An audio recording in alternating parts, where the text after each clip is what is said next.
तो चलिए, अब आपके भी मन में ये गाना चल रहा होगा कि ये दोस्ती हम कभी नहीं तोड़ेंगे। शायद ये गाना तेजस्वी यादव और पप्पू यादव को देखकर आपके मन में चल रहा होगा। लेकिन याद करिए वो दिन जब पप्पू यादव ने कहा था कि तेजस्वी मुख्यमंत्री बनेंगे तो हम बिहार छोड़ देंगे। हाँ, ये आपके भी मन में चल रहा होगा कि पप्पू यादव क्या कर रहे हैं। लेकिन एक बात और भी मन में चल रहा होगा कि ये राजनीति है, यहाँ कोई किसी का अस्थायी रूप से दुश्मन और दोस्त नहीं होता। सब कुछ अस्थायी होता है। अस्थायी दोस्त बनते हैं, अस्थायी दुश्मन भी होते हैं। और पप्पू यादव ने कर दिया तो क्या गलत कर दिया। अब देखिए, जो भी तस्वीर आपके सामने आ रही है, आपके मन में ये सवाल चल रहा है कि जो पप्पू यादव कल तक तेजस्वी यादव के दुश्मन थे, अब वो पप्पू यादव तेजस्वी यादव से ये क्यों कह रहे हैं कि आपका टी शर्ट बड़ा अच्छा लग रहा है। तेजस्वी यादव जवाब देते हैं कि इस टी शर्ट पर लालटेन है। तो पप्पू यादव ने कहा, क्या दिक्कत है, हम लालटेन का टी शर्ट पहन ले या फिर कांग्रेस का टी शर्ट पहन ले, हमको इस बात से बिल्कुल ऐतराज नहीं है। उसके बाद दोनों गले मिलते हैं और फिर सबके मन में गाना चलता है, ये दोस्ती हम नहीं तोड़ेंगे। चलिए, दोस्ती हो गई है, बात आगे बढ़ रही है। सवालों के घेरे में पप्पू यादव हैं, सवालों के घेरे में तेजस्वी यादव हैं। तेजस्वी यादव जननायक बने तो पप्पू यादव आदरणीय बने। जो पप्पू यादव के लिए कल तक तेजस्वी यादव ने अपने पूरे एरी चोटी का दम लगा दिया चुनाव हराने के लिए, जिस पप्पू यादव ने अपने एरी चोटी का दम लगा दिया तेजस्वी यादव को 2020 का चुनाव हराने के लिए, अब वो आदरणीय हो रहे हैं और उस पप्पू यादव के लिए तेजस्वी यादव जननायक हो रहे हैं। जननायक तेजस्वी यादव कहते हुए पप्पू यादव के हाथों में इतनी ताकत दिख रही थी, मानो कि अगर अभी मौका मिले तो सीधे तेजस्वी को मुख्यमंत्री की कुर्सी पर बैठा दे।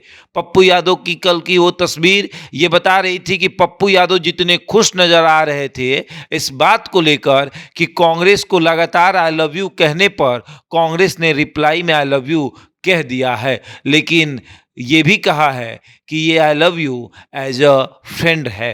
अब समझिए इस बात को कि किसी लड़की से आप बेहद मोहब्बत करते हैं, आप उसे लगातार आई लव यू कह रहे हैं और उसने आपको रिप्लाई में आई लव यू कहा और बाद में ये कह दिया एज अ फ्रेंड, आपको कितनी तकलीफ होगी। लेकिन पप्पू यादव को वो भी मंजूर है कि आई हेट यू से तो अच्छा है आई लव यू। अब देखते हैं आगे कितना चलेगा ये आई लव यू। लेकिन कांग्रेस के साथ साथ तेजस्वी यादव ने भी आई लव यू को स्वीकार किया है और अब ये दोस्ती आगे बढ़ चली है।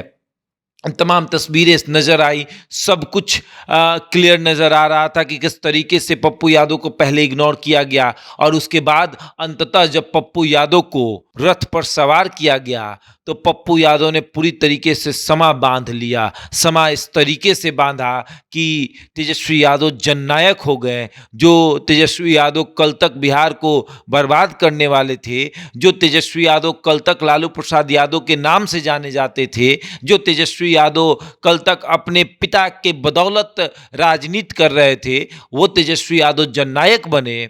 और जो पप्पू यादव बिना सर पैर का बात करते थे, वो पप्पू यादव आदरणीय बने। किसी के लिए आदरणीय तो किसी के लिए कोई जननायक बना। लेकिन बिहार की राजनीति में इस बात की चर्चा हुई कि पप्पू यादव कब किसके पाले में चले जाए पता ही नहीं चलता। कल जिस तरीके से रथ पर सवार होकर पप्पू यादव गरज रहे थे और कुछ ही पल बाद जब पप्पू यादव से एक मीडिया इंटरव्यू में पूछा गया तो उन्होंने कहा कि हम और आप कौन होते हैं तय करने वाले कि मुख्यमंत्री कौन होगा। लेकिन तेजस्वी यादव संघर्ष कर रहे हैं और वो संघर्ष के साथ ही हम बनेंगे। सवाल ये भी है कि जैसे ही राहुल गांधी की यात्रा समाप्त होगी, क्या पप्पू यादव और तेजस्वी की दोस्ती वही रहेगी या फिर ये दिखावे की दोस्ती में दरार पड़ने वाला है। क्या कभी पप्पू यादव अपने प्रेस कॉन्फ्रेंस में बुलाकर ये बात नहीं कहेंगे कि दो बात है, एक बात तो नीतीश कुमार बिहार को बर्बाद कर चुके हैं और दूसरा बात यह है कि नेता प्रतिपक्ष कहाँ सो रहे हैं, चद्दर तान के एसी कमरे में सो रहे हैं। क्या पप्पू यादव ये सवाल नहीं करेंगे? क्या तेजस्वी यादव ये नहीं कहेंगे कि छोड़िए ना, वो बिना सिर पैर के बात करते हैं, उनकी बात हमारे पास मत करिएगा। अब ये सब कुछ देखने वाली बात है। हालांकि एक तस्वीर है जिसको देखकर यादव समाज के लोग जो ये कहते थे कि यादव टूट गया है, कुछ पप्पू यादव के खेमे में चला गया, कुछ तेजस्वी यादव के खेमे में चला गया, उनके अंदर एक इस बात की खुशी है कि यादव अब टूटने वाला नहीं है, यादव एक हो चुका है। बहरहाल इस खबर में इतना ही। बने रहिए हमारे साथ और देखते रहें द इंडिया टॉप।